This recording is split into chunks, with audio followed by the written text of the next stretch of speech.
Hyderabad Cricket Association versus Sunrisers Hyderabad వివాదంలో కీలక మలుపు చోటు చేసుకుంది. హెచ్సీఏ ఎస్ఆర్హెచ్ లను తెలంగాణ ప్రభుత్వం చర్చలకు పిలిచింది. ఈ మేరకు హెచ్సీఏకు ఎస్ఆర్హెచ్ సమాచారం అందించింది. సమస్యను పరిష్కరించుకుందామని హెచ్సీఏకు ఎస్ఆర్హెచ్ మెయిల్ చేసింది. ఉప్పల్లో ఎస్ఆర్హెచ్ ప్రతినిధులు రోహిత్ సురేష్ కిరణ్ తో హెచ్సీఏ కార్యవర్గ సభ్యులు చర్చలు జరిపారు. ఈ క్రమంలో రేపు తెలంగాణ ప్రభుత్వంతో హెచ్సీఏ ఎస్ఆర్హెచ్ ప్రతినిధులు సమావేశం కానున్నారు. మరోపక్క హెచ్సీఏ టికెట్ల వివాదంపై విజిలెన్స్ అధికారులు విచారణ కొనసాగుతోంది. హైదరాబాద్ ఉప్పల్ స్టేడియంలో హెచ్సీఏ సిబ్బందిని విజిలెన్స్ అధికారులు ప్రశ్నిస్తున్నారు.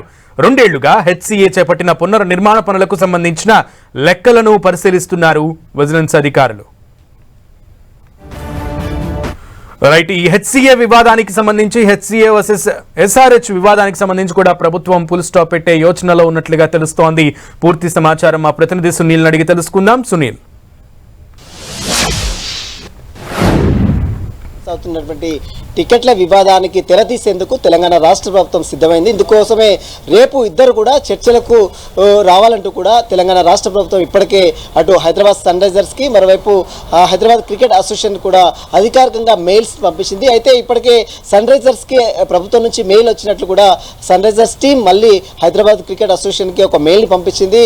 హైదరాబాద్ తెలంగాణ రాష్ట్ర ప్రభుత్వం రేపు చర్చలకు తమను ఆహ్వానించిందని ఇప్పటికే సన్ రైజర్స్ టీం సంబంధించిన సభ్యులు మెయిల్ చేశారు. అయితే మనం చూస్తాం గత కొంతకాలంగా Hyderabad Sunrisers versus Hyderabad Cricket Association మధ్య టికెట్ల వివాదం చినికి గాలివానైంది. గత కొంతకాలంగా హైదరాబాద్లో జరిగేటువంటి ప్రతి మ్యాచ్కి 3,900 పాసులు ఇస్తున్నప్పటికీ కూడా ఇంకా అధిక మొత్తంలో పాసులు కావాలని తీవ్ర ఇబ్బందులు గురి చేస్తున్నారనేది హైదరాబాద్ సన్ రైజర్స్ టీం యొక్క ప్రధాన అభియోగం. అయితే ఈ నేపథ్యంలోనే దీనికి సంబంధించిన దాంట్లో ఒక మెయిల్ ఇటీవల కాలంలో Hyderabad Sunrisers general manager Srinath పేరుతో ఒక మెయిల్ని పంపించడం జరిగింది. అది కూడా హైదరాబాద్ క్రికెట్ అసోసియేషన్ ట్రెజర్గా ఉన్నటువంటి శ్రీనివాస్కి ఒక మెయిల్ పంపించారు. అయితే ఆ మెయిల్ విషయాలన్నీ కూడా బయటికి రావడం జరిగింది.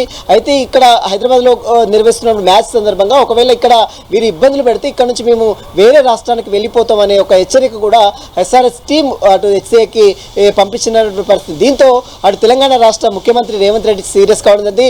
తెలంగాణ రాష్ట్ర ప్రతిష్టను దెబ్బతీసే విధంగా, ముఖ్యంగా హైదరాబాద్ ప్రతిష్టను దెబ్బతీసే విధంగా హెచ్సీఏ తీరుని పూర్తిగా ఖండిస్తూ దీని మొత్తం కూడా టికెట్ల విషయాన్ని విజిలెన్స్ ఎంక్వైరీతో ఆదేశాలు జారీ చేశారు. ఈ నేపథ్యంలో విజిలెన్స్ ఎంక్వైరీ ఒకవైపు కొనసాగుతుంది, మరోవైపు దీన్ని మొత్తం కూడా పూర్తిగా సద్దుమణిగేందుకు రేపు ప్రభుత్వం కూడా అటు హైదరాబాద్ సన్ రైజర్స్ టీమ్ ని మరోవైపు హైదరాబాద్ క్రికెట్ అసోసియేషన్ సభ్యులు కూడా ఇరు వర్గాలను కూడా పిలుస్తుంది.